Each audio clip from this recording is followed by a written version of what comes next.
The magic നോവലിലേക്ക് സ്വാഗതം. Carlos part 5. Doctor പറഞ്ഞു വരുന്നത്. SP അലക്സാണ്ടറുടെ മുഖത്തേക്ക് ഉറ്റുനോക്കി. സത്യം തന്നെ. ഒരു സിഗരറ്റ് കത്തിക്കാനുള്ള സമയമെടുത്തിട്ട് അലക്സാണ്ടർ തുടർന്നു. മന്ത്രിയെ ആത്മഹത്യ ചെയ്തിട്ടില്ല. പിന്നെ? ഒരേ ശബ്ദത്തിൽ എല്ലാരും തിരക്കി. അതൊരു കൊലപാതകമായിരുന്നു. വാട്ട്? യാ. ഇന്നലെ പകൽ മന്ത്രി ആർക്കോ 10 ലക്ഷം രൂപ കൊടുത്തു. എന്തിന്? അതജ്ഞാതം. ഈ വിവരങ്ങളൊക്കെ എങ്ങനെ കിട്ടി? കേസിന് ആസ്പദമായതാണെങ്കിൽ വ്യക്തമാക്കൂ. SPക്ക് ധൃതിയായി. നോ, രേഖയില്ലാത്ത പണമാണ്. അതുകൊണ്ട് തന്നെ അത് വെച്ച് കേസ് കളിക്കാൻ പറ്റില്ല. ബ്ലേഡ് സോമന്റെ പക്കൽ നിന്നുമാണ് വാങ്ങിയിട്ടുള്ളത്. അയാളെ പോലീസ് ക്വസ്റ്റ്യൻ ചെയ്യുകയോ മറ്റോ ഉണ്ടായാൽ മറ്റു പല വിവരങ്ങളും പുറത്തു വരും. അതുകൊണ്ട് വെറുതെ പുലിവാല് പിടിക്കണ്ട. മരിച്ചവർ മരിച്ചു. ഇനി ഭഗവാനെ കണ്ടുപിടിക്കാൻ എന്തെങ്കിലും നോക്ക്. SP ചിന്തിച്ചിരുന്നു. അലക്സാണ്ടറുടെ കൂറ്റൻ ഹോസ്പിറ്റൽ. സമയം രാത്രി 12 മണി. ഒരു ഡോക്ടർ ഇടനാഴിയുടെ ലിഫ്റ്റിനടുത്തെത്തി. അപ്പോൾ അത് മുകളിലേക്ക് പോയിരിക്കുകയായിരുന്നു. അയാൾ സ്വിച്ച് അമർത്തി. 7, 6, 5. ബോർഡിൽ ചുവന്ന അക്കങ്ങൾ തെളിഞ്ഞു. ലിഫ്റ്റ് താഴെ എത്തി. അയാൾ അതിനുള്ളിൽ കയറി. 7-ാം നമ്പർ സ്വിച്ച് അമർത്തി. അയാൾ 7-ാം നിലയിൽ ഇറങ്ങി.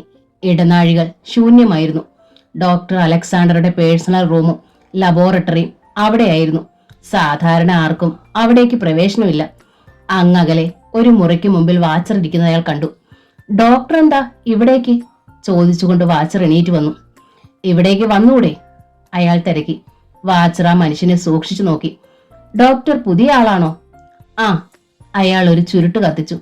ഈ മുറിയുടെ താക്കോലൊന്ന് വേണം. വാച്ചറുടെ കണ്ണുകൾ കുറുകി. ഇത് ഡോക്ടറുടെ പേഴ്സണൽ റൂമാണെന്ന് പറഞ്ഞില്ലേ? അതറിഞ്ഞുകൊണ്ട് തന്നെയാണ് വന്നത്. വാച്ചർക്ക് സംശയമായി. നിങ്ങൾ ഡോക്ടറല്ല. പറഞ്ഞതും ആ മനുഷ്യന്റെ കയ്യിൽ ഒരു പിസ്റ്റൾ പ്രത്യക്ഷപ്പെട്ടു. വാച്ചർ ഭയന്ന് 2 അടി പിന്നോട്ട് മാറി. താക്കോൽ താടാ. അയാൾ നിഷേധഭാവത്തിൽ തലയാട്ടി. ഒരു കുതിപ്പിന് മുന്നോട്ട് ചാടിയ മനുഷ്യൻ വാച്ചറുടെ ഷർട്ടിൽ കുത്തിപ്പിടിച്ചു. റിവോൾവർ തൊണ്ടക്കുഴിയിൽ അമർത്തി. താക്കോൽ വേഗം എടുക്കടാ. അയാൾക്ക് അനുസരിക്കാതിരിക്കാൻ കഴിഞ്ഞില്ല. ഉടൻ റിവോൾവറിന്റെ ബാരൽ കൊണ്ട് പിൻകഴുത്തിൽ ശക്തിയായി ഇടിച്ചു. അബോധാവസ്ഥയിലായി വാച്ചർ തറയിൽ വീണു. അയാൾ വാതിൽ തുറന്നു. വാച്ചറെ അകത്ത് വലിച്ചിട്ട് വാതിൽ അകത്തു നിന്ന് ലോക്ക് ചെയ്തു. അത് ഡോക്ടറുടെ ഓഫീസ് റൂം ആയിരുന്നു. അവിടെ TVയും VCPയും കമ്പ്യൂട്ടറും ഒക്കെ ഉണ്ടായിരുന്നു. കമ്പ്യൂട്ടറിന്റെ കോഡ് അറിയാമായിരുന്നെങ്കിൽ തന്റെ ജോലി പകുതി കുറഞ്ഞേനെന്ന് അയാൾക്ക് തോന്നി. അയാൾ ലാബിലേക്ക് കടന്നു. ഒരു സ്വിച്ച് അമർത്തിയപ്പോൾ അനേക ലൈറ്റുകൾ തെളിഞ്ഞു. എന്തൊക്കെയോ മരുന്നുകളുടെ വല്ലാത്തൊരു തരം ഗന്ധം അവിടെ തങ്ങി നിൽപ്പുണ്ടായിരുന്നു. അയാളുടെ ദൃഷ്ടികൾ അവിടെ പരതി നടന്നു. 8 അടി വലിപ്പമുള്ള കൂറ്റൻ ഫ്രിഡ്ജ് കണ്ടു. അയാൾ കീശയിൽ നിന്ന് ഗ്ലൗസ് എടുത്തണിഞ്ഞ് ഫ്രിഡ്ജ് തുറന്നു. അതിനുള്ളിൽ അയാൾ നടുക്കുന്ന ആ കാഴ്ച കണ്ടു. ഗ്ലാസ് ഭരണികളിൽ ഏതോ ദ്രാവകത്തിൽ സൂക്ഷിച്ചിരിക്കുന്ന വൃക്കകളും ഹൃദയവും. അയാളുടെ നെഞ്ചിടിപ്പ് ക്രമാതീതമായി. കീശയിൽ നിന്ന് ചെറിയ ക്യാമറ എടുത്തു. ഫ്രിഡ്ജിനുള്ളിലെ കാഴ്ച ഫിലിമിലായി. അയാൾ അതിവേഗം പിൻവാങ്ങി.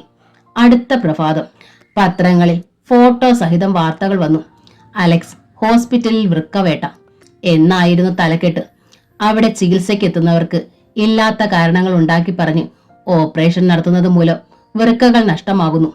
ചിലപ്പോൾ അവർക്ക് നഷ്ടമാകുന്നത് ഹൃദയം തന്നെ. ഹൃദയമില്ലാത്ത ചെകുത്താനായ ഡോക്ടർ അലക്സാണ്ടർ ഓപ്പറേഷനിൽ രോഗി മരിച്ചെന്ന് പറഞ്ഞിട്ട് ഹൃദയം മറ്റാർക്കോ ദാനം ചെയ്യുന്നു.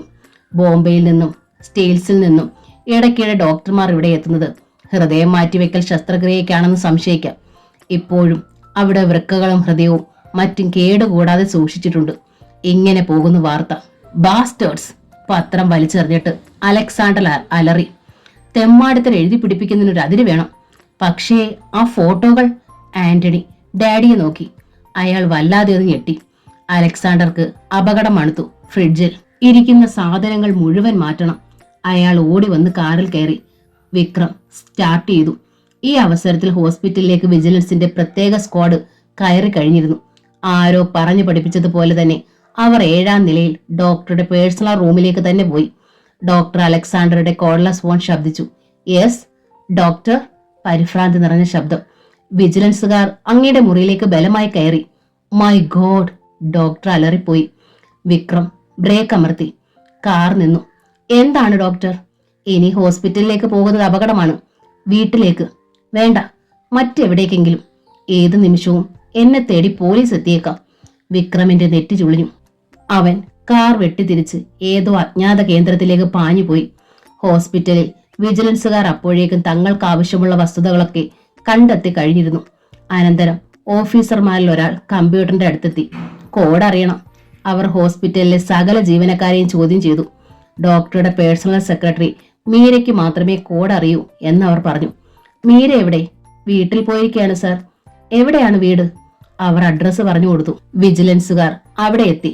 പക്ഷേ അതിനും മിനിറ്റുകൾക്ക് മുമ്പ് മീരയും കൊണ്ട് അലക്സാണ്ടറുടെ ആൾക്കാർ പോയി കഴിഞ്ഞിരുന്നു. അലക്സ് ഹോസ്പിറ്റലിന് മുന്നിൽ ജനങ്ങളും ജനപ്രതിനിധികളും എല്ലാം ഒത്തുകൂടി. പോലീസിനെ കൊണ്ട് നിറഞ്ഞിരിക്കുകയാണ് അവിടെ. SP വിശ്വനാഥിന് ഒന്നും ചെയ്യാൻ കഴിഞ്ഞില്ല. കാരണം എല്ലാത്തിനും നേതൃത്വം കൊടുത്തുകൊണ്ടിരുന്നത് IG ആണ്. അവിടെ ഉണ്ടായിരുന്ന രോഗികളെല്ലാം മറ്റൊരു ഹോസ്പിറ്റലിലേക്ക് നീക്കുകയാണ്. ആഭ്യന്തരമന്ത്രി മരിച്ചില്ലായിരുന്നെങ്കിൽ ഇങ്ങനെയൊന്നും സംഭവിക്കില്ലായിരുന്നെന്ന് വിശ്വനാഥ് ഓർത്തു. ഇപ്പോൾ മുഖ്യമന്ത്രിക്കാണ് ആഭ്യന്തര വകുപ്പിന്റെ ചാർജ്. അദ്ദേഹവും ആഭ്യന്തരനും തമ്മിൽ നേരത്തെ മുതലേ ഉടക്കായിരുന്നതിനാൽ ആഭ്യന്തരന്റെ സുഹൃത്തുക്കളൊക്കെ മുഖ്യമന്ത്രിയുടെ ശത്രുക്കൾ തന്നെ. അലക്സാണ്ടറുടെ കടൽക്കരയിലുള്ള ബംഗ്ലാവിൽ എത്ര തവണയാണ് പോലീസ് സെർച്ച് നടത്തിയിരിക്കുന്നത്? ബംഗ്ലാവിന് പിന്നിലെ മുതലക്കുളവും ഏറെ വിവാദമായിരിക്കുന്നു. 24 മണിക്കൂറിനുള്ളിൽ മുതലകളെ മുഴുവൻ അവിടെ നിന്ന് നീക്കം ചെയ്യുവാനാണ് മുഖ്യമന്ത്രിയുടെ ഉത്തരവ്. അലക്സ് ഹോസ്പിറ്റൽ പോലീസ് സീൽ ചെയ്തു. അലക്സാണ്ടറുടെ പേഴ്സണൽ കമ്പ്യൂട്ടർ പോലീസ് കസ്റ്റഡിയിലുമായി. ഇനി മീരയെ കണ്ടുപിടിക്കുകയാണ് അവരുടെ ലക്ഷ്യം. അതിനിടെ മറ്റു പല സംഭവങ്ങൾ കൂടി നടന്നു. മുതലകളെ നീക്കം ചെയ്യാൻ അലക്സാണ്ടറുടെ ബംഗ്ലാവിലെത്തിയ ഉദ്യോഗസ്ഥന്മാർ ഞെട്ടിപ്പോയി. ഒറ്റ മുതല പോലും അവിടെയില്ല. അലക്സാണ്ടർ തന്റെ പുതിയ താവളത്തിൽ താൽക്കാലികമായി ഉണ്ടാക്കിയ കുളത്തിലേക്ക് അവയെ മാറ്റിക്കഴിഞ്ഞു. ഒരശ്വനിപാതം പോലെ മറ്റൊരു ഉത്തരവ് SP വിശ്വനാഥനെ തേടിയെത്തി. ട്രാൻസ്ഫർ കാസർകോട്ടേക്ക്. തകർന്നു പോയി വിശ്വനാഥ്. അയാൾ അലക്സാണ്ടറുടെ അടുത്ത് ഓടിക്കിതച്ചെത്തി. ഞാൻ രാജിവെക്കട്ടെ ഡോക്ടർ? പാടില്ല, അലക്സാണ്ടർ പറഞ്ഞു. തൽക്കാലം നിങ്ങൾ അവിടെ ജോയിൻ ചെയ്യണം.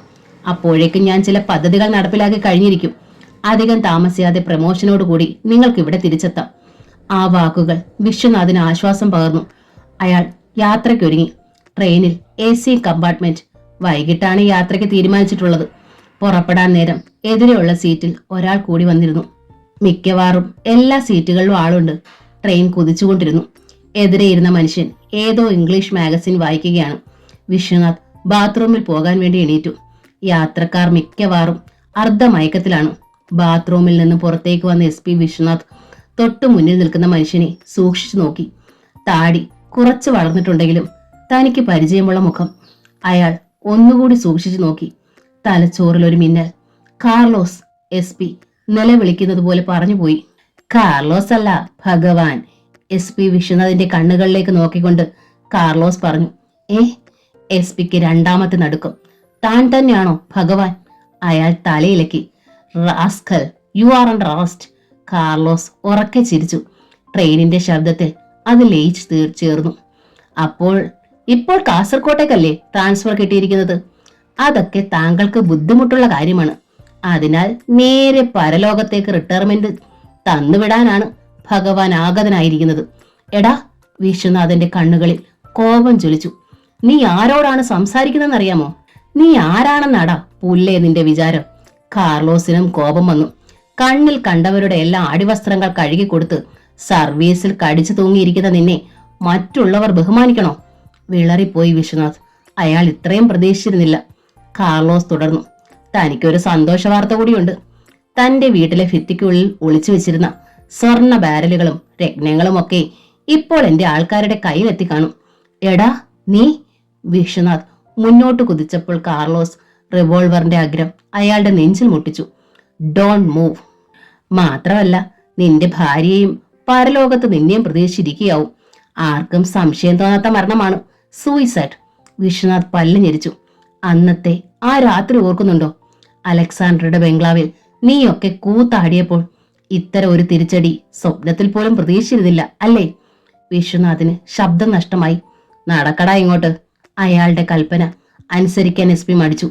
പറഞ്ഞത് കേട്ടില്ലേടാ? ഒറ്റയടി. SP വാതുക്കലേക്ക് തെറിച്ചുപോയി. നെറ്റിയിൽ റിവോൾവർ മുട്ടിച്ചുകൊണ്ട് കാർലോസ് വാതിൽ തുറന്നു. അകത്തേക്ക് കാറ്റടിച്ചു കയറി. കൂരിട്ടാണ് പുറത്ത്. ഒരു 120 കിലോമീറ്ററെങ്കിലും വേഗത്തിൽ പായുകയാണ് ട്രെയിൻ. കാർലോസ് അരയിൽ നിന്നൊരു നീളമുള്ള കടലാസ് നിവർത്തിയപ്പോൾ SP കണ്ടു. ഒരടിയോളം നീളമുള്ള ഒരു തുരുമ്പിച്ച കമ്പി. ഇതെന്താണെന്നറിയാമോ? നാളെ ആർക്കും സംശയം തോന്നാതിരിക്കെ വിശ്വനാഥിന് കാര്യം പിടികിട്ടിയില്ല. കാർലോസ് വിശദീകരിച്ച് പറഞ്ഞതുമില്ല. കമ്പി ഊക്കോടെ അയാളുടെ നാഫിയിൽ തുളഞ്ഞു കയറി. ആ അയാളുടെ അലർച്ച അന്തരീക്ഷത്തിലാണ് ഉയർന്നത്. കാരണം അതേ സെക്കൻഡിൽ തന്നെ കാർലോസ് എസ്.പിയെ പുറത്തേക്ക് ചവിട്ടി തെറിപ്പിച്ചിരുന്നു. നാളെ ആ ശരീരം ആരെങ്കിലും കണ്ടാൽ തന്നെയും ട്രെയിനിൽ നിന്നും അബദ്ധത്തിൽ അയാൾ താഴെ വീണതാണെന്നും അപ്പോൾ എങ്ങനെയോ തുരുമ്പിച്ച കമ്പി കൊണ്ട് കയറിയതായിരിക്കുമെന്നേ അവർ വിചാരിക്കൂ എന്നും കാർലോസിന് അറിയാമായിരുന്നു. സാവധാനം ഒരു ചുരുട്ടിന് തീ കൊളുത്തിക്കൊണ്ട് അയാൾ വാതിലടച്ചിട്ട് തന്റെ സീറ്റിലേക്ക് മടങ്ങി. ദിവസങ്ങൾ പിന്നെയും കടന്നുപോയി. അലക്സാണ്ടറെയും അയാളുടെ പേഴ്സണൽ സെക്രട്ടറി മീരയും കണ്ടുപിടിക്കാനുള്ള പോലീസിന്റെ ശ്രമം പരാജയപ്പെടുകയായിരുന്നു. ഒരു പക്ഷേ അലക്സാണ്ടർ അവളെ കൊന്നിരിക്കുമോ എന്ന് പോലും അവർ സംശയിക്കാതിരുന്നില്ല. എന്നാൽ ഈ അവസരത്തിൽ കടലോരത്ത് സുലൈമാന്റെ കുടിലായിരുന്നു മീര. ആന്റണിയാണ് അവളെ അവിടെ കൊണ്ടുപോയത്. നേരത്തെ മുതലേ സുന്ദരിയായ മീരയോട് അവൻ ഒടുങ്ങാത്ത ആവേശമായിരുന്നു.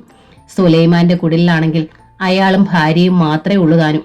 അയാൾ കടലിൽ പോകുമ്പോൾ മനഃപൂർവ്വം അവളും അവിടെ നിന്ന് മാറിക്കൊടുക്കും.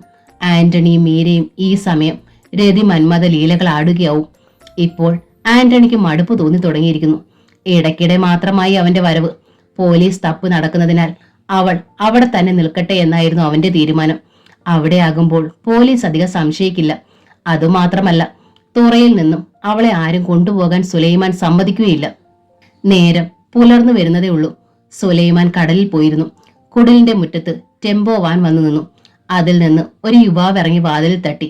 സുലൈമാന്റെ ഭാര്യയാണ് വാതിൽ തുറന്നത്. മുന്നിൽ അപരിചിതൻ. ആരാ? സുലൈമാനിക്കയില്ലേ? കടലിൽ പോയിരിക്കുവാ? എന്താ? എന്നെ ആന്റണി സാറ് പറഞ്ഞയച്ചതാ. ഇന്നിവിടെ പോലീസ് റെയ്ഡ് നടക്കാനിടയുണ്ട്. സുലൈമാന്റെ ഭാര്യ ഒന്ന് ഞെട്ടി. ചെറുപ്പക്കാരൻ തുടർന്നു. അതുകൊണ്ട് മീര ഇവിടെ നിന്ന് മാറ്റിയേ മതിയാകൂ. അപ്പോൾ മീരയും വാതുക്കലെത്തി. സംഭാഷണം അവളും കേട്ടിരുന്നു. മീര തൽക്കാലം ഈ വണ്ടിയിൽ പോരട്ടെ. സുലൈമാനിക്ക വന്നാലുടനെ ആന്റണി സാറിന്റെ അടുത്ത് എത്താൻ പറയണം. അവൾ ധൃതിയിൽ വസ്ത്രം മാറി വന്നു. വാനിൽ കയറി. അതകന്നുപോയി. കടലിൽ നിന്ന് തിരിച്ചെത്തിയ സുലൈമാൻ വിവരമറിഞ്ഞ അപ്പോൾ തന്നെ ആന്റണിയുടെ അടുത്തേക്ക് യാത്രയായി. വിക്രമും ഒന്നിച്ച് ഓരോ പെഗ് അകത്താക്കിക്കൊണ്ടിരിക്കുകയായിരുന്നു ആന്റണി. സുലൈമാനെ കണ്ടപ്പോൾ അവന് സന്തോഷമായി. വാ വാ ഇരിക്കി. അയാൾ ഇരുന്നപ്പോഴേക്കും വിക്രം ഒരു ഗ്ലാസ്സിൽ വിസ്കി പകർന്നു നീട്ടിക്കഴിഞ്ഞിരുന്നു. സുലൈമാൻ വാങ്ങി ഒറ്റ വലിക്ക് കുടിച്ചു. പിന്നെ പുറം കൈകൊണ്ട് ചുണ്ടു തുടച്ചിട്ട് ആന്റണിയെ നോക്കി. രാവിലെ ആള് വന്നപ്പോൾ ഞാൻ കടലിൽ പോയതായിരുന്നു. ആന്റണി നെറ്റി ചുളിച്ച് സുലൈമാനെ നോക്കി. തനിക്ക് യാതൊന്നും മനസ്സിലാകുന്നില്ല എന്ന രീതിയിൽ. അപ്പോൾ സുലൈമാൻ വീണ്ടും തിരക്കി. എന്ത് കാരണത്താലാ തുറയിൽ റെയ്ഡ്? റെയ്ഡോ? ആര് പറഞ്ഞു? രാവിലെ വന്നയാൾ. എവിടെ വന്നയാൾ? എനിക്കൊന്നും പിടികിട്ടുന്നില്ലല്ലോ സുലൈമാനെ. സുലൈമാന് ചതി പറ്റിയെന്നും ഉറപ്പായി. രാവിലെ ഉണ്ടായ സംഗതി മുഴുവൻ അയാൾ പറഞ്ഞു കേൾപ്പിച്ചു. ശ്വാസം പോലും കഴിക്കാനാവാതെ ഇരുന്നു പോയി ആന്റണിയും വിക്രമും. മീരയെ ശത്രുക്കൾ കൊണ്ടുപോയി കളഞ്ഞു. അവൻ ചാടി എണീറ്റു. ഈ അവസരത്തിൽ വിജിലൻസുകാരുടെ മുന്നിലായിരുന്നു മീര. അജ്ഞാതരായ ചിലരാണ് അവളെ അവരുടെ മുന്നിലെത്തിച്ചത്. അതും തികച്ചും നാടകീയ ഭാവത്തിൽ. വിജിലൻസുകാർ മീരയെ ചോദ്യം ചെയ്തു. ആദ്യമൊക്കെ അവൾ തനിക്കൊന്നും അറിയില്ലെന്നും പറഞ്ഞ് ഒഴിഞ്ഞെങ്കിലും പിന്നീട് സത്യം തുറന്നു പറയാതിരിക്കാൻ കഴിഞ്ഞില്ല. കമ്പ്യൂട്ടറിന്റെ കോഡ് കൂടി അറിഞ്ഞു കഴിഞ്ഞപ്പോൾ അവർ അത് പ്രവർത്തിപ്പിച്ചു. സ്ക്രീനിൽ തെളിഞ്ഞു വന്ന പച്ച അക്ഷരങ്ങൾ. ഇന്നുവരെ അലക്സാണ്ടർ നടത്തിയ വൃക്ക മാറ്റിവെക്കൽ, ഹൃദയദാനം, അവ സ്വീകരിച്ചവരുടെ പേരുകൾ, ഞെട്ടിപ്പിക്കുന്ന വിവരങ്ങൾ, 3 തവണയെങ്കിലും തൂക്കുമരത്തിലേറാൻ തക്കതായ കുറ്റകൃത്യങ്ങൾ. എത്രയും വേഗം അലക്സാണ്ടറെ കണ്ടെത്തിയേ മതിയാകൂ എന്ന് അവർ തീരുമാനിച്ചു. അല്ലെങ്കിൽ അത് കൂടുതൽ അപകടത്തെ ക്ഷണിച്ചു വരത്തിലാവും. അതിനായി അവർ ചില പ്രത്യേക പദ്ധതികൾക്ക് രൂപം നൽകി. അലക്സാണ്ടറുടെ പുതിയ താവളം. MLA ദേവദാസും കളക്ടർ ജോർജ് തോമസും അബ്കാരി കോൺട്രാക്ടർ ജയന്തനും അവിടെ എത്തി. 4 പേരുടെ മുഖം മ്ലാനമായിരുന്നു. SP വിശ്വനാഥിന്റെ മരണം കൂടി കഴിഞ്ഞപ്പോൾ അവർ ആകെ തളർന്നുപോയി. ഇനി ഏതു നിമിഷവും മരണം വായും പിളർന്ന് തങ്ങൾക്ക് നേരെയും എത്തിയേക്കാം എന്ന ചിന്ത അവർ പകച്ചു. എന്നാലും വിശ്വനാഥ് ട്രെയിനിൽ നിന്ന് എങ്ങനെയാണ് വീണതെന്ന് എനിക്ക് ഇപ്പോഴും മനസ്സിലാകുന്നില്ല, ജയന്തൻ ചിന്തയോടെ പറഞ്ഞു. അതേ സമയത്ത് തന്നെ വീട്ടിൽ ആത്മഹത്യയും. ആകെ ഒരു ദുരൂഹത. ഒരു കൊള്ളക്കാരന്റെ ഭാര്യയായി തനിക്ക് ജീവിക്കാൻ വയ്യ എന്ന് വിശ്വനാഥിന്റെ ഭാര്യ എഴുതി വെച്ചിരിക്കുന്ന കത്ത്. തറയിൽ വീണ വിശ്വനാഥിന്റെ നാഫിയിൽ തന്നെ കമ്പി കൊണ്ട് കയറിയത്. താനൊന്ന് നിർത്തടോ, അസഹ്യതയോടെ അലക്സാണ്ടർ പറഞ്ഞു. ഇവിടെ മനുഷ്യൻ തീയിൽ അകപ്പെട്ടതുപോലെയാ. അപ്പോഴാ ഒരു കുണാരം. തൊലഞ്ഞവനൊക്കെ പോകട്ടെ, തൊലയാതിരിക്കുന്നവന്റെ കാര്യം ആലോചിക്കേ. അയാൾ ഒരു സിഗരറ്റ് കത്തിച്ചു. ഇന്ന് രാത്രിയിൽ പുറംകടലിൽ സാധനം വരും. വായും പൊളിച്ചിരുന്നാൽ പറ്റത്തില്ല. നമ്മുടെ ജീവിതത്തിലെ ഏറ്റവും വലിയ ബിസിനസ്സാ. 15 കോടിയിലധികം മുതൽ വരും. ജോർജ് തോമസും ജയന്തനും മുഖാമുഖം നോക്കി. മുതൽ അത്രയും വരുമെങ്കിൽ ലാഭം അതിന്റെ പകുതി കൂടി കൂടാ. ചുറ്റും പോലീസുകാരുണ്ട്. ഭഗവാൻ എന്ന് പറയുന്ന പന്ന റാസ്കലുമുണ്ട്. സാധനത്തിനൊന്നും സംഭവിക്കരുത്. കളക്ടറെയും MLA നോക്കിക്കൊണ്ട് അലക്സാണ്ടർ മുന്നറിയിപ്പ് നൽകി. ഞങ്ങൾ വേണ്ടത് ചെയ്യാം. അവർ സമ്മതിച്ചു. രാത്രി മല പോലെ ഉയർന്നു വന്ന തിരമാലകളെ കീറി മുറിച്ചുകൊണ്ട് 4 ഫിഷിംഗ് ബോട്ടുകൾ ചാട്ടുളി പോലെ പാഞ്ഞുപോയി. അങ്ങകലെ നങ്കൂരമിട്ടിരിക്കുന്ന കപ്പലായിരുന്നു അവരുടെ ലക്ഷ്യം. അവർക്ക് നേതൃത്വം കൊടുക്കുന്നത് സുലൈമാനും വിക്രമുമാണ്. 4 ബോട്ടുകളിലും കൂടി ഏതാണ്ട് 60 ജോലിക്കാരുണ്ട്. അവരുടെ കയ്യിൽ ആവശ്യത്തിന് ആയുധങ്ങളും. തന്റെ നീണ്ട തലമുടി വിക്രം പിന്നോട്ടൊതുക്കി. ഉപ്പുള്ള തണുത്ത കാറ്റ് വീശിയടിക്കുകയാണ്. ആഴിയിലെ ഇരുളിലേക്ക് നോക്കി അവൻ ശ്രദ്ധിച്ചു നിന്നു. അവന്റെ ഒരു കയ്യിൽ റിവോൾവറും. കടലിലൂടെ 7-8 കിലോമീറ്ററിലധികം സഞ്ചരിച്ചപ്പോൾ അകലെ ഒരു കപ്പൽ ദൃശ്യമായി. അതിന്റെ ഡെക്കിൽ കത്തി നിൽക്കുന്ന ലൈറ്റുകൾ. വിക്രം വയർലെസ് പ്രവർത്തിപ്പിച്ചു. കപ്പലിലുള്ളവരുമായി ബന്ധം പുലർത്തി. ഉടനെ ലൈറ്റുകളെല്ലാം അണഞ്ഞു. ഇരുട്ടിന്റെ ഒരു കോട്ടയായി കപ്പൽ അവശേഷിച്ചു. നിമിഷങ്ങൾക്കുള്ളിൽ ബോട്ടുകൾ കപ്പലിനടുത്തെത്തുകയും എഞ്ചിൻ നിശ്ചലമാവുകയും ചെയ്തു. ഈ അവസരത്തിൽ കുറച്ചകലെ ഇരുളിൽ മറ്റൊരു ബോട്ട് ഇതെല്ലാം ശ്രദ്ധിച്ചുകൊണ്ട് കിടപ്പുണ്ടായിരുന്നു. ബോട്ടിന്റെ മുകൾ തട്ടിൽ മലർന്നു കിടന്ന് കാറ്റേക്കുകയായിരുന്ന ഒരു മനുഷ്യൻ എഴുന്നേറ്റു. രാത്രിയിലും കാണാൻ കഴിയുന്ന ബൈനോക്കുലറിലൂടെ അയാൾ നോക്കി. കപ്പലിൽ നിന്നും സാധനങ്ങൾ കയറ് വഴി ബോട്ടിലേക്ക് ഇറക്കുകയാണ്. അയാൾ യാതൊരു ധൃതിയും കൂടാതെ നൂതനമായൊരു ഗൺ ബോട്ടിന് മുകളിൽ സെറ്റ് ചെയ്തു. ടെലസ്കോപ്പിക് ഗൺ പോലുള്ള അതിൽ നിന്നും ബുള്ളറ്റുകൾക്ക് പകരം ചെറിയ ബോംബാണ് തെറിക്കുന്നത് എന്ന് മാത്രം. അയാൾ ഒരു ബോംബെടുത്ത് തോക്കിന്റെ ബാരലിൽ ഉറപ്പിച്ചു. പിന്നെ കാത്തിരുന്നു. ഏതാണ്ട് 2 മണിക്കൂർ. ബോട്ടുകൾ തിരിച്ചു പോരാനുള്ള വട്ടമാണെന്ന് അയാൾ അറിഞ്ഞു. ആ മനുഷ്യൻ ജാഗരൂകനായി. ഒപ്പം ചുണ്ടിൽ ക്രൂരമായൊരു ചിരി വിടർന്നു. ഭഗവാനായിരുന്നു അത്. ഭഗവാൻ എന്ന കാർലോസ്. DYSP ചെകുത്താൻ കാർലോസ്. ബോട്ടുകൾ തിരികെ നീങ്ങി. ഉടനെ നിശ്ചലമായി കിടന്നിരുന്ന ആ ബോട്ടിന് ജീവൻ വെച്ചു. അത് മറ്റു ബോട്ടുകൾ സമാന്തരമായി നീങ്ങി. ഭഗവാന്റെ ഒരു കൈ ട്രിഗറിൽ അമർന്നു. ഒരു റോക്കറ്റ് പോലെ ബോംബ് ബോട്ടുകൾക്ക് നേരെ പാഞ്ഞു. ഒരു മാത്ര. കടലിൽ ഒരു സ്ഫോടനം നടന്നു. ബോട്ടുകളിൽ ഒരെണ്ണം ചിതറിപ്പോയി. അതിന്റെ പലകകൾ കടലിൽ ചിതറി കിടന്നു. ഒരു ജലത്തിനടിയിലേക്ക് താണു. വിക്രമും സുലൈമാനും അപകടം അറിഞ്ഞു. തകർന്ന ബോട്ടിൽ നിന്നും ജലത്തിൽ വീണവരെ ശ്രദ്ധിക്കാൻ പോലും തയ്യാറാകാതെ അവർ തങ്ങളുടെ ബോട്ടുകൾക്ക് വേഗത വർദ്ധിപ്പിച്ചു. അപ്പോൾ ഭഗവാൻ 2ാമത്തെ ബോംബ് തോക്കിൽ ഫിറ്റ് ചെയ്യുകയായിരുന്നു. അയാളുടെ ബോട്ടിനും വേഗതയേറി. പാഞ്ഞു പോകുന്ന ബോട്ടുകളുമായുള്ള അകലം കണക്കുകൂട്ടി ഒരിക്കൽ കൂടി ട്രിഗർ അമർന്നു. 2ാമത്തെ ബോട്ടിൽ നിന്നും സ്ഫോടനത്തോടൊപ്പം കട്ടിത്തി മുകളിലേക്ക് ഉയർന്നു പുകയായി. അതിലുണ്ടായിരുന്ന മനുഷ്യരും കത്തിയെരിഞ്ഞു. അവിടുത്തെ ജലം 4 പാടും തെറിച്ചു വീണു. ആ ബോട്ടും ആഴിയുടെ അഗാധതയിലേക്ക് താണുപോയി. വിക്രമും സുലൈമാനും പരിഭ്രമിച്ചു.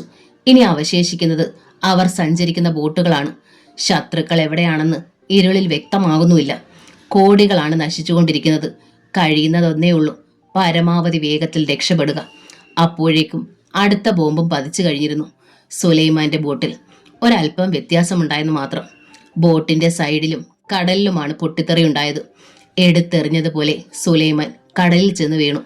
ബോട്ടിനുള്ളിൽ നിലവിളികൾ ഉയർന്നു. ഒരു വശം ചരിഞ്ഞ് ബോട്ട് കടലിലേക്ക് താണു പോകുന്നത് അവ്യക്തമായ ഇരുട്ടിലും കാണാമായിരുന്നു സുലൈമാന്. അയാളുടെ അടുത്തേക്ക് എന്തോ നീങ്ങി വരുന്നത് കണ്ടു. ഒരു പലക. സുലൈമാൻ അതിൽ കയറി പിടിച്ചു കിടക്കുകയായിരുന്നു. അപ്പോൾ തങ്ങളുടെ സമീപത്ത് എന്തോ ശക്തമായ ചലനം കണ്ട് അവർ തുറച്ചു നോക്കി. വെള്ളത്തിൽ നിന്ന് എന്തോ മുകളിലേക്ക് ഉയർന്നു വന്നു. വല്ലാത്തൊരു കാഴ്ചയായിരുന്നു അത്. അവിടുത്തെ ജലം ശക്തമായ ചുഴിയിൽ അകപ്പെട്ട പോലെയായി. മുകളിലേക്ക് ഉയർന്നു വന്നത് വായു പിളർന്നപ്പോൾ ജലം പുറത്തേക്കൊഴുകി. കൂർത്ത പല്ലുകൾ അവ്യക്തമായ വെളിച്ചത്തിലും തിളങ്ങി. ഒരു കൂറ്റൻ കൊമ്പൻ സ്രാവായിരുന്നു അത്. അവർ അലറിക്കരഞ്ഞുപോയി. ഒരു ചെറിയ വള്ളത്തോളം വലിപ്പമുണ്ടായിരുന്നു അതിന്. അടുത്ത സമയത്ത് അവർക്ക് പിന്നിലും അതേപോലെ ഒരു തല ഉയർന്നു വന്നു. മറ്റൊരു സ്രാവ്. അവർ അറിയാവുന്ന ദൈവങ്ങളെ ഒക്കെ വിളിച്ചു. അടുത്ത സെക്കൻഡിൽ ഒരാൾ സ്രാവിന്റെ വായിലായി. അയാളുടെ നിലവിളി പകുതി വെച്ച് മുറിഞ്ഞു. ആ കൂറ്റൻ ശിരസ് അയാളെയും കൊണ്ട് വെള്ളത്തിലേക്ക് താണു. വിക്രമിന്റെ ബോട്ട് കരയെ ലക്ഷ്യമാക്കി പായുകയാണ്. തന്റെ പിന്നാലെ ഇരുളിലൂടെ മറ്റൊരു ബോട്ട് പാഞ്ഞു വരുന്നുണ്ടെന്ന് അവന് തോന്നി. എന്തായാലും അവൻ പിന്നിലേക്ക് നിറയൊഴിച്ചു. അതിന് മറുപടി എന്നവണ്ണം ഒരു ബോംബ് കൂടി പാഞ്ഞു വന്ന് ബോട്ടിൽ വീണു. മുകൾ തട്ടിലാണത് പതിച്ചതും. അവിടെ നിന്നും വെള്ളത്തിലേക്ക് അത് ഉരുണ്ടു വീണു. ആ സെക്കൻഡിൽ പൊട്ടിത്തെറിക്കുകയും ചെയ്തു. ജലം തൂണുപോലെ മുകളിലേക്ക് ഉയർന്നു. ആ സ്ഫോടനത്തിന്റെ ആഘാതത്തിൽ ബോട്ട് കുത്തനെ മറിഞ്ഞു. ഒരു വള്ളം കമിഴ്ത്തിയിട്ടതുപോലെ അത് ഏതാനും നിമിഷങ്ങളോളം ജലപ്പരപ്പിൽ കിടന്നു. പിന്നെ സാവധാനം വെള്ളത്തിലേക്ക് താഴാൻ തുടങ്ങി. എന്റെ ദൈവമേ, അലറിക്കരഞ്ഞുപോയി അലക്സാണ്ടർ. തുലവും വ്യത്യസ്തമല്ലായിരുന്നു മറ്റുള്ളവരുടെ അവസ്ഥ. അലക്സാണ്ടറുടെ കയ്യിൽ നിന്ന് റിസീവർ വഴുതിപ്പോയി. വിക്രമിന്റെ ഫോണാണ് വന്നത്. ഒരു വിധത്തിൽ അവൻ രക്ഷപ്പെടുകയായിരുന്നു. മത്സ്യബന്ധനത്തിന് പോയിട്ട് വന്ന ബോട്ടുകാരാണ് അവനെ രക്ഷിച്ചത്. ഇനി ഇപ്പോൾ ആത്മഹത്യ ചെയ്താൽ മതി. അലക്സാണ്ടർ നെഞ്ചിൽ കൈവച്ചു. തനിക്ക് ഹാർട്ട് അറ്റാക്ക് വന്നിരുന്നെങ്കിൽ എന്ന് അയാൾ ആത്മാർത്ഥമായി ആഗ്രഹിച്ചു പോയിരുന്നു. തങ്ങളുടെ ഇക്കാലം അത്രയുമുള്ള സമ്പാദ്യവും പോയി. കോടികളുടെ കടക്കാരുമായി. കണ്ണുകളിൽ ഇരുൾ നിറയുന്നു. എങ്ങനെ ഇതിനെ അതിജീവിക്കുമെന്ന് അവർക്കറിയില്ല. കപ്പലിൽ നിന്നും ഒരു കൈപ്പറ്റി കഴിഞ്ഞതോടെ എന്ത് വന്നാലും സഹിക്കേണ്ടത് അവരാണ്. സാധനം അവർക്ക് എത്തിച്ചു കൊടുക്കുന്നവർക്ക് പണം നൽകിയില്ലെങ്കിൽ അതിന്റെ ഭവിഷ്യത്ത് അതിരൂക്ഷമായിരിക്കും. 100 അലക്സാണ്ടർമാർ നോക്കിയാലും അതിനെ ജയിക്കാൻ പറ്റില്ല. എങ്ങനെയായിരുന്നു സംഭവം? മരണം ഘനീഭവിച്ച ശബ്ദത്തിൽ കളക്ടർ ജോർജ് തോമസ് ചോദിച്ചു. ഇരുട്ടിൽ നിന്ന് ബോംബാക്രമണമായിരുന്നുവെന്ന്. ആരാണ് ഈ പാതകം ചെയ്തത്? അവനായിരിക്കും, ഭഗവാൻ. അല്ലാതാര്? ആ ചെകുത്താന് നമ്മളോട് വൈരാഗ്യം തോന്നാനുള്ള കാരണവും വ്യക്തമാകുന്നില്ലല്ലോ ഈശ്വര. MLA ദേവദാസ് തലയിൽ കൈവച്ച് ഇരുന്നു പോയി. ഇല്ലായ്മയിൽ നിന്ന് ഉയർന്നു വന്നവനാണ് ഞാൻ. ഇനിയും പഴയ ജീവിതത്തിലേക്ക് തിരിച്ചു പോകുന്നതിനെക്കുറിച്ച് ചിന്തിക്കാനേ കഴിയാത്ത അവസ്ഥയായിരുന്നു. അങ്ങനെ വന്നാൽ താൻ ആത്മഹത്യ ചെയ്യും. അയാൾ തീരുമാനിച്ചു കഴിഞ്ഞു. ഈ ഭഗവാനെ ഒന്ന് നേരിൽ കണ്ടിരുന്നെങ്കിൽ. ജയന്തൻ പിറുപിറുത്തു. എന്തിനാ? അലക്സാണ്ടർ പരിഹസിച്ചു. നമ്മളോടുള്ള ശത്രുത കളയാൻ അപേക്ഷിക്കാമായിരുന്നു. അതല്ലെങ്കിൽ അയാളുമായി കൂട്ടുചേർന്ന് ബിസിനസ് നടത്താൻ ഒരുക്കമാണെന്ന് പറയാമായിരുന്നു. ഇതിലും ഭേദം അതല്ലേ? എല്ലാം നഷ്ടപ്പെട്ടവന്റെ ശബ്ദം. ഫോൺ ശബ്ദിച്ചു. അവനായിരിക്കും. വിജയിച്ചില്ലേ ആ തെണ്ടി. അതിന്റെ ആഹ്ലാദം പങ്കുവെക്കാൻ വിളിക്കുവോ? ഡോക്ടർ അലക്സാണ്ടർ വിഷമവും കോപവും എല്ലാം ഒന്നിച്ച് പ്രകടിപ്പിച്ചു. ഇത്തവണ ഞാൻ സംസാരിക്കാം. ദേവദാസ് റിസീവർ എടുത്തു. ഹലോ, അലക്സാണ്ടർ അല്ലേ? പരുപരുത്ത ശബ്ദം. അല്ല, ദേവദാസ് ആണ്. ആഹാ, കൂട്ടുകാരെല്ലാം ഉണ്ടല്ലോ അവിടെ. പൊട്ടിച്ചിരി കേട്ടു. നഷ്ടങ്ങളുടെ കണക്കെടുക്കുകയായിരിക്കും അല്ലേ? ഭഗവാൻ, അപ്പോൾ പിടികിട്ടി. ആട്ടെ, ഇനി ബാക്കി വല്ലതും ഉണ്ടോ ആരുടെയെങ്കിലും അക്കൗണ്ടിൽ? ദേവദാസ് പല്ല് കടിക്കുകയാണ്. എങ്കിലും സ്വരത്തിൽ അതുണ്ടാകാതിരിക്കാൻ പ്രത്യേകം ശ്രദ്ധിച്ചു. ഭഗവാൻ, ഞങ്ങൾ തന്നോട് എന്ത് ദ്രോഹമാണ് ചെയ്തത്? അതൊക്കെ ഞാൻ ഓരോരുത്തരോട് പറയാം. സമയമാകട്ടെ. മറ്റൊരു കാര്യം തിരക്കാൻ ഞാൻ ആഗ്രഹിക്കുന്നു. പറയൂ. നമുക്ക് ഒന്നിച്ച് ബിസിനസ് നടത്തിയാലോ? പച്ചവെള്ളം അങ്ങ് വാങ്ങിയേര് ദേവദാസേ. പിന്നെ വിളിക്കാം. ഫോൺ കട്ടായി. നേരം പുലരാറാകുന്നു. സുലൈമാനെ ശക്തമായൊരു തിര കരക്കടിപ്പിച്ചു. തനിക്ക് കിട്ടിയ പലകയുടെ മുകളിൽ കമിഴ്ന്നു കിടന്ന് തൊഴിഞ്ഞ് നീന്തിയാണ് അയാൾ അങ്ങെത്തിയത്. ജീവനോടെ കരക്കെത്തിയതിൽ അയാൾ അളവറ്റ് സന്തോഷിച്ചു. പെട്ടെന്നാണ് തന്റെ സമീപം എന്തോ നിൽക്കുന്നത് പോലെ അയാൾക്ക് തോന്നിയത്. ഒരു കൂറ്റൻ നായ്. ആ യാഥാർത്ഥ്യം അയാൾ മനസ്സിലാക്കിയപ്പോഴേക്കും നായ് അയാളെ കടിച്ചു വലിച്ചു കഴിഞ്ഞിരുന്നു. നായ് കുറച്ചകലേക്ക് സുലൈമാനെ കടിച്ചു വലിച്ചു കൊണ്ടുപോയി. നിലവിളിക്കാനുള്ള അയാളുടെ ശക്തി മുഴുവൻ ക്ഷയിച്ചിരുന്നു. ഭൂമിയിൽ പ്രകാശത്തിന്റെ ആദ്യ കണികകൾ പ്രത്യക്ഷപ്പെട്ടു തുടങ്ങിയിരുന്നു. നായ് അയാളെ കിടത്തിയിട്ട് ആ മുഖത്തേക്ക് തന്നെ ഉറ്റുനോക്കിക്കൊണ്ടിരുന്നു. വല്ലാത്തൊരു ഭാവമായിരുന്നു അതിന്. സുലൈമാൻ കണ്ണുകൾ ഇറുക്കി അടച്ചു കളഞ്ഞു. ജനവാസം കുറഞ്ഞതും ശക്തമായ തിരകൾ വന്നലയ്ക്കുന്നതുമായ ഭാഗമായിരുന്നു അവിടം. അതുകൊണ്ട് തന്നെ രക്ഷിക്കാൻ ആരും വരില്ലെന്ന് സുലൈമാൻ അറിയാമായിരുന്നു. കുറെ നേരം ആ കിടപ്പ് തുടർന്നു. നായി ഒന്ന് കുരച്ചു. സുലൈമാൻ കണ്ണുകൾ തുറന്നു. പ്രകാശം നല്ലതുപോലെ ആയിരിക്കുന്നു. കിഴക്ക് ആകാശത്തിൽ കടും ചുവപ്പ്. അയാൾ ഒരു കാഴ്ച കണ്ടു. കിഴക്ക് നിന്നും ഒരാൾ തന്റെ നേരെ നടന്നെടുക്കുന്നു. ഒരാജാനുബാഹു. അയാൾക്ക് പിന്നിൽ മുഴുവൻ ചുവപ്പായിരുന്നു. നായ് സ്നേഹത്തോടെ അയാളെ നോക്കിയൊന്ന് മുരണ്ടു. അയാൾ സുലൈമാന്റെ മുന്നിൽ പ്രതിമ പോലെ നിന്നു. ആ മുഖത്തേക്ക് തന്നെ ഉറ്റുനോക്കിക്കൊണ്ട്. രക്ഷിക്കണം. സുലൈമാന്റെ ചുണ്ടുകൾ മന്ത്രിച്ചു. ആഗതൻ ഒന്നും പറയാതെ ഒരു ചുരുട്ട് ചുണ്ടിൽ വെച്ചു. ലൈറ്ററിന്റെ നാളത്തിൽ തീ കൊളുത്തി. ആ മുഖം സുലൈമാൻ കണ്ടു. ക്ഷൗരം നടത്തിയിട്ട് കുറെ കാലമായി. വൈരം പോലെ തിളങ്ങുന്ന കണ്ണുകൾ. രക്ഷിക്കണം, അയാൾ വീണ്ടും പറഞ്ഞു. ആഗതൻ പുക ഊതി പറത്തി. ജാക്കി, അയാൾ വിളിച്ചുടനെ നായ് പിന്നോട്ട് മാറി. എണീക്ക് സുലൈമാനെ. ശാന്തസ്വരം. ഹൃദയത്തിൽ ഒരു മഞ്ഞു തുള്ളി വീണതുപോലെ തോന്നി അയാൾക്ക്. വളരെ ബുദ്ധിമുട്ടി സുലൈമാൻ എണീറ്റു. നിനക്കെന്നെ മനസ്സിലായോ? ചുളിഞ്ഞ നെറ്റിയോടെ സുലൈമാൻ ആ മുഖത്തേക്ക് സൂക്ഷിച്ചു നോക്കി. ക്രമേണ അമ്പരപ്പും ഭയവും ഇടകലർന്നൊരു ഭാവം അവിടെ ദൃശ്യമായി. Carlos sir. അയാൾ തലയിളക്കി. ഭഗവാൻ എന്ന് പറയുന്നതായിരിക്കും കൂടുതൽ ശരി. ഭഗവാൻ. ഇപ്പോൾ സുലൈമാന് കാര്യങ്ങൾ കൂടുതൽ വ്യക്തമായി. ഇന്നലെ അലക്സാണ്ടർക്കും കൂട്ടർക്കും എത്ര നഷ്ടം വന്നു? 15 കോടിയുടെ മുതൽ, പിന്നെ 4 ബോട്ടും ആൾക്കാരും. ഭഗവാൻ തലയനക്കി. സർ. പൊടുന്നനെ സുലൈമാൻ ആ കാൽക്കൽ വീണു. എന്നെ കൊല്ലരുതേ. ഇതേപോലെ അലക്സാണ്ടറുടെ ബംഗ്ലാവിൽ വെച്ച് എന്റെ ഭാര്യയും സഹോദരിയും നിങ്ങളോട് കെഞ്ചിയിട്ടില്ലേ? സുലൈമാന് ശബ്ദം നഷ്ടമായി. അവരുടെ ശവശരീരങ്ങൾ എന്തു ചെയ്തു? എനിക്കറിയില്ല. ഒറ്റ ചവിട്ടായിരുന്നു ഭഗവാൻ. വിക്രമാണ് സാർ എവിടെയോ കൊണ്ടുപോയി അത് കളഞ്ഞത്. എന്റെ കുഞ്ഞുങ്ങൾ. അലക്സാണ്ടർ. ഡോക്ടർക്ക് അതേപ്പറ്റി അറിയൂ. ചുരുട്ട് കടലിലേക്ക് വലിച്ചെറിഞ്ഞിട്ട് ഭഗവാൻ വിളിച്ചു. സുലൈമാനെ. സർ. അന്ന് ലോക്കപ്പിൽ നിന്ന് ഇറങ്ങിപ്പോകുമ്പോൾ നീ പറഞ്ഞതൊക്കെ ഓർമ്മയുണ്ടോ? സർ, ക്ഷമിക്കണം. ഞാൻ നിന്നോട് ക്ഷമിക്കാൻ പോവുകയാണ്. കാർലോസ് അയാളെ പിടിച്ചുയർത്തി. ജാക്കി എല്ലാം കണ്ടുകൊണ്ട് കുത്തിയിരുന്നു. സംഘം ചേർന്ന് തെറ്റ് ചെയ്യുമ്പോൾ ആരെയും ഭയപ്പെടാണ്ടെന്നാന്നൊരു തോന്നലുണ്ടാവും, അല്ലേ സുലൈമാനെ? സർ, അത് തെറ്റ് ചെയ്യുമ്പോൾ ആരും ശക്തമായൊരു തിരിച്ചടിയെക്കുറിച്ച് ചിന്തിക്കാറില്ല, അല്ലേ? സുലൈമാൻ മിണ്ടിയില്ല. അങ്ങനെയൊരു ചിന്തയുണ്ടായാൽ തെറ്റ് ചെയ്യാൻ ഭയപ്പെടുകയും ചെയ്യില്ലേ? സാക്ഷാൽ മരണമാണ് മുന്നിൽ നിൽക്കുന്നതെന്ന് സുലൈമാന് തോന്നിത്തുടങ്ങി. ഈ ജന്മം കൊണ്ടുവരുന്ന 3 ജന്മങ്ങളിലേക്കുള്ള തെറ്റുകൾ സുലൈമാൻ ചെയ്തു കഴിഞ്ഞു, ശരിയല്ലേ? അയാൾ തലകുലുക്കി. അപ്പോൾ ഇനി ഈ ജന്മം അവസാനിപ്പിക്കുന്നതല്ലേ നല്ലത്? അതല്ലെങ്കിൽ തെറ്റുകളുടെ പട്ടിക നീണ്ടുകൊണ്ടിരിക്കും, ശരിയല്ലേ? സുലൈമാന്റെ ശരീരം വിറയ്ക്കാൻ തുടങ്ങി. ഭഗവാന്റെ വാക്കുകൾക്ക് മൂർച്ചയും വേഗതയേറിയിരിക്കുന്നു.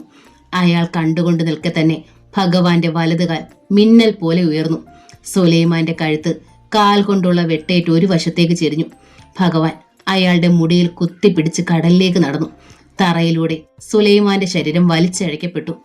അരയറ്റം വെള്ളത്തിൽ ഭഗവാൻ നിന്നു. പിന്നെ സുലൈമാന്റെ തല വെള്ളത്തിൽ താഴ്ത്തി ചവിട്ടി പിടിച്ചുകൊണ്ട് ചുരുട്ട് കത്തിച്ചു. തിരമാലകൾ വരികയും പോവുകയും ചെയ്തു. ശ്വാസം കിട്ടാതെ സുലൈമാൻ പിടഞ്ഞു. അയാളുടെ കാൽ വലിച്ചു മാറ്റാൻ വിഫല ശ്രമം നടത്തി. കഴിഞ്ഞില്ല. ചുരുട്ടിന്റെ പകുതി എരിഞ്ഞു തീരുവോളം ഭഗവാൻ അങ്ങനെ തിന്നു. അപ്പോൾ കരയിലൂടെ 2 പേർ നടന്നുപോയി. കടലിലേക്ക് നോക്കി നിൽക്കുന്ന മനുഷ്യനെയും കരയിൽ കുത്തിയിരിക്കുന്ന പട്ടിയെയും കണ്ട് എന്തോ പിറുപിറുത്തുകൊണ്ട് അവർ നടന്നുപോയി. കൂറ്റൻ തിര അഴിച്ചു വന്നു. കാർലോസ് എന്ന ഭഗവാന്റെ നെഞ്ചോളം ഉയരത്തിൽ നനഞ്ഞു. ആ തിര കരയിൽ നിന്ന് മടങ്ങി വരവേ കാർലോസ് കാലുയർത്തി. സുലൈമാന്റെ ശരീരം തിര ഏറ്റുവാങ്ങിക്കൊണ്ടുപോയി. ഭഗവാൻ തിരിഞ്ഞു നടന്നു. കൂടെ ജാക്കിയും. അപ്പോൾ കിഴക്കൻ മാനത്ത് സൂര്യന്റെ അല്പഭാഗം തെളിഞ്ഞിരുന്നു. 2-3 ദിവസങ്ങൾക്ക് ശേഷം സുലൈമാന്റെ ശവശരീരം കരക്കടിഞ്ഞു. പക്ഷേ തിരിച്ചറിയാൻ പോലും കഴിയുമായിരുന്നില്ല. കാരണം മാംസത്തിന്റെ ഏറിയ ഭാഗവും മത്സ്യങ്ങളും മറ്റും ഭക്ഷണമാക്കി കഴിഞ്ഞിരുന്നു. അയാളുടെ മരണം കൊലപാതകമാണെന്ന് ഡോക്ടർ അലക്സാണ്ടർ പോലും സംശയിച്ചില്ല. കാരണം അന്ന് ബോട്ടുകൾ തകർന്നു വീണതിനിടയിലാവാം അയാളെ മരണം സ്വീകരിച്ചതെന്ന് ഡോക്ടർ വിശ്വസിച്ചു. അങ്ങനെയിരിക്കെ ബോംബെയിൽ നിന്നൊരു അടിയന്തര മെസ്സേജ് ഡോക്ടർ അലക്സാണ്ടറെയും സുഹൃത്തുക്കളെയും തേടിയെത്തി. ബെർണാഡ് ഈ ആഴ്ച കഴിഞ്ഞാലുടനെ കേരളത്തിലെത്തും.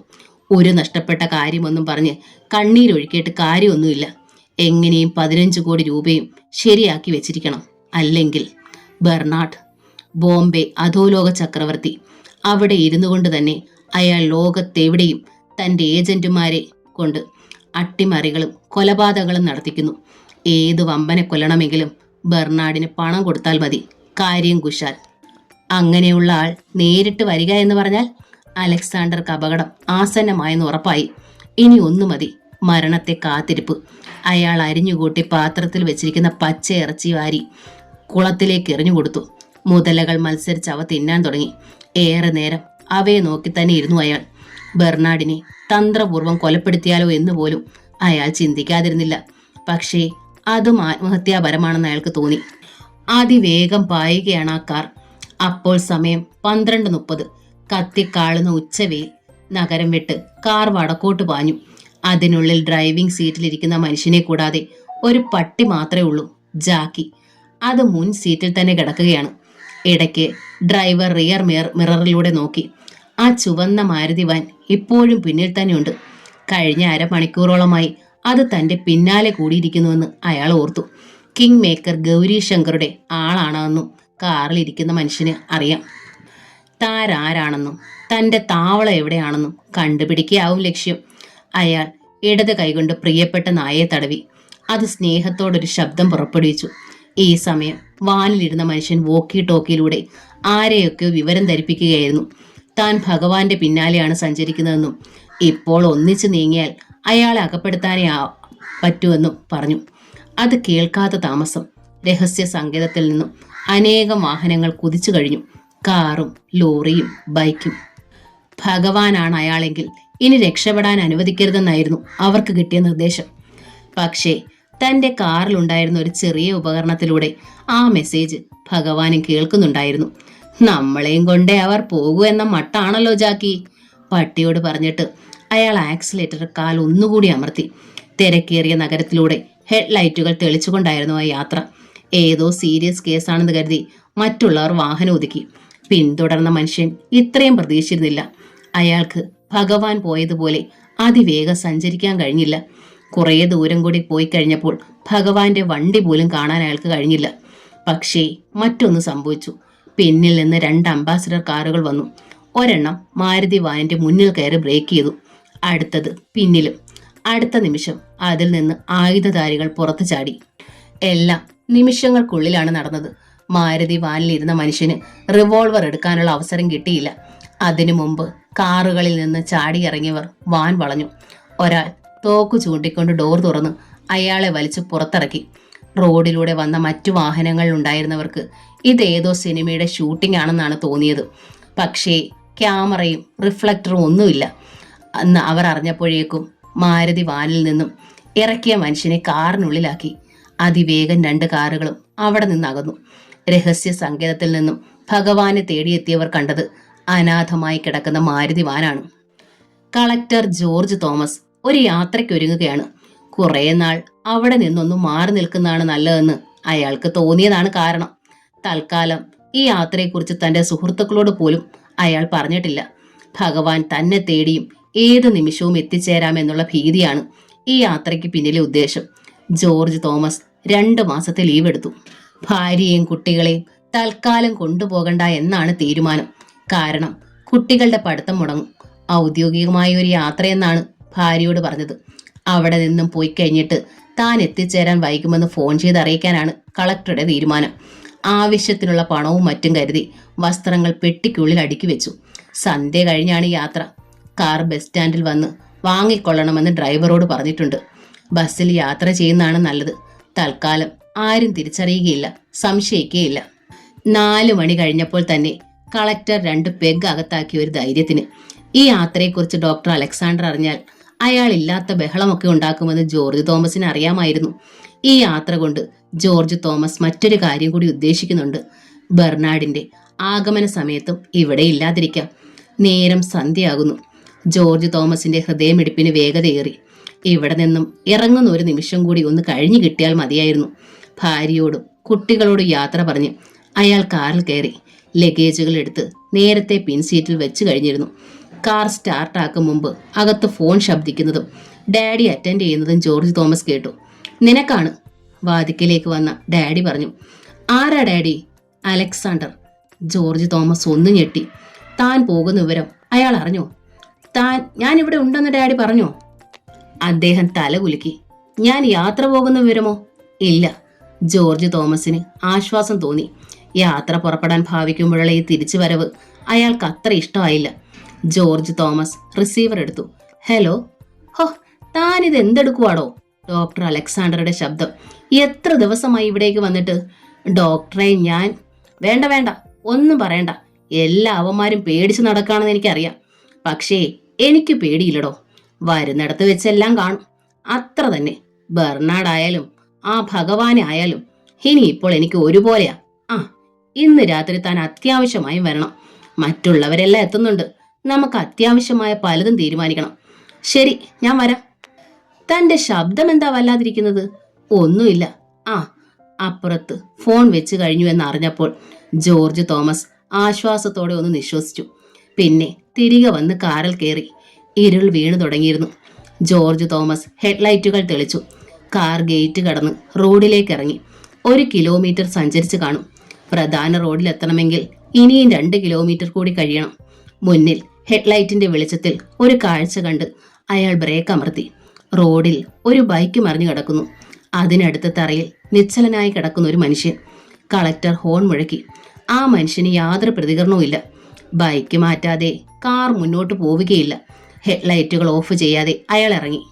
ബൈക്കിനടുത്തെത്തി. തറയിൽ കിടന്നിരുന്ന മനുഷ്യനെ സൂക്ഷിച്ചു നോക്കി. പൊടുന്നനെയാണ് അത് സംഭവിച്ചത്. അതുവരെ നിശ്ചലം കിടന്നിരുന്ന ആ മനുഷ്യന്റെ കാലുകൾ മിന്നലിന്റെ വേഗതയിൽ ഉയർന്നു. എന്റെ അമ്മോ! നിലവിളിച്ചു പോയി കളക്ടർ. അടിവയറ്റിൽ ശക്തമായ ചവിട്ടേറ്റ് പിന്നോട്ട് മറിഞ്ഞു വീണു കളക്ടർ. പെട്ടെന്ന് അയാൾ ചാടി എഴുന്നേറ്റു. കളക്ടർ എണീക്കാൻ നോക്കി തുടങ്ങിയത് ചങ്ങലക്കുരുക്ക് വീണതുപോലെ നിശ്ചലനായി. അയാളുടെ മുഖത്തിന് നേരെ 2 തീ കണ്ണുകൾ, നീണ്ട നാക്ക്, കൂർത്ത പല്ലുകൾ, കൂറ്റൻ നായ്. തറയിൽ നിന്ന് എണീറ്റ മനുഷ്യൻ ബൈക്ക് ഒരു വശത്തേക്ക് ഒതുക്കി. പിന്നെ സാവധാനം പറഞ്ഞു, കളക്ടർ സാർ ഒന്ന് എണീറ്റേ. അയാൾ ആ മനുഷ്യനെയും നായയെയും സൂക്ഷിച്ചു നോക്കി. ജാക്കി! വിളി കേട്ട ഉടനെ നായ് പിന്നോട്ട് മാറി. കളക്ടർ എണീറ്റു. കാറിൽ കയറൂ. മുൻ സീറ്റിൽ തന്നെ അയാളെ കയറ്റി. ഡ്രൈവിംഗ് സീറ്റിൽ അയാളും. പിന്നിൽ ജാക്കിയും കയറി. നമ്മൾ ഒരിടം വരെ പോവുകയാണ്, അയാൾ അറിയിച്ചു. നിങ്ങളിൽ നിന്ന് അനാവശ്യമായ എന്തെങ്കിലും ഒരു ചലനം ഉണ്ടായാൽ ജാക്കിയുടെ പല്ലുകൾ നിങ്ങളുടെ കഴുത്തിൽ ആഴ്ന്നിറങ്ങും. കളക്ടർ ഭീതിയോടെ പിന്നോട്ട് നോക്കി. ആ നായ് തന്റെ നേരെ തന്നെ നോക്കിയിരിക്കുകയാണ്. താങ്കൾ ആരാണ്? വിറയാർന്ന സ്വരത്തിൽ കളക്ടർ തിരക്കി. അത് മനസ്സിലാക്കാനുള്ള സമയം അടുത്തു വരുന്നു, ധൃതി പിടിക്കണ്ട. കാർ മുന്നോട്ട് നീങ്ങി. പ്രധാന നിരത്തിലെത്തിയപ്പോൾ എതിരെ ഒരു പോലീസ് ജീപ്പ് വന്നു. കളക്ടർക്ക് നിലവിളിച്ച് ബഹളം വെക്കണമെന്നുണ്ടായിരുന്നെങ്കിലും പിന്നിലിരിക്കുന്ന നായയെക്കുറിച്ച് ഓർത്തപ്പോൾ അത് വേണ്ടെന്ന് വെച്ചു. കാർ ഓടിക്കൊണ്ടിരുന്നു. അടുത്ത പ്രഭാതത്തിൽ പോലീസ് സ്റ്റേഷനിൽ ഒരു ടെലിഫോൺ കോൾ. അറ്റൻഡ് ചെയ്തത് SI സത്യനാണ്. ഹലോ, ഞാൻ കളക്ടർ ജോർജ് തോമസ് ആണ്. ധൃതിയിലുള്ള സ്വരം. എന്താണ് സാർ? എന്നെ ഡോക്ടർ അലക്സാണ്ടർ കിഡ്നാപ്പ് ചെയ്തിരിക്കുകയാണ്. അവിടെ നിന്നും സംസാരിക്കുകയാണ് ഞാനിപ്പോൾ. സ്ഥലം എവിടെയാണെന്ന് എന്തെങ്കിലും സൂചന തരാൻ കഴിയുമോ സാറിന്? അത് പിന്നെ പെട്ടെന്ന് പടക്കം പൊട്ടുന്നത് പോലുള്ള അടി ശബ്ദവും ജോർജ് തോമസിന്റെ നിലവിളിയും റിസീവർ തറയിൽ വീഴുന്നതും സത്യം കേട്ടു. സർ! അതിന് മറുപടി കിട്ടിയില്ല. ഉടനെ സത്യൻ തന്റെ മേലുദ്യോഗസ്ഥന്മാർക്ക് വിവരം നൽകി. ഈ സമയത്ത് മറ്റൊരിടത്തിരുന്ന് പൊട്ടിച്ചിരിക്കുകയായിരുന്നു ഭഗവാൻ എന്ന കാർലോസ്. അയാളുടെ മുന്നിൽ ഒരെലിക്കുഞ്ഞിനെ പോലെ നിന്ന് വിറച്ചു കളക്ടർ. കാർലോസ്, എന്നെ രക്ഷിക്കണം. അതിനുള്ള വഴികളാണ് ഞാൻ നടപ്പിലാക്കിക്കൊണ്ടിരിക്കുന്നത്. ഏതായാലും നിങ്ങളുടെ അഭിനയം കലക്കി. അലക്സാണ്ടറുടെ പിന്നാലെ പായുകയാവും ഇപ്പോൾ പോലീസ്.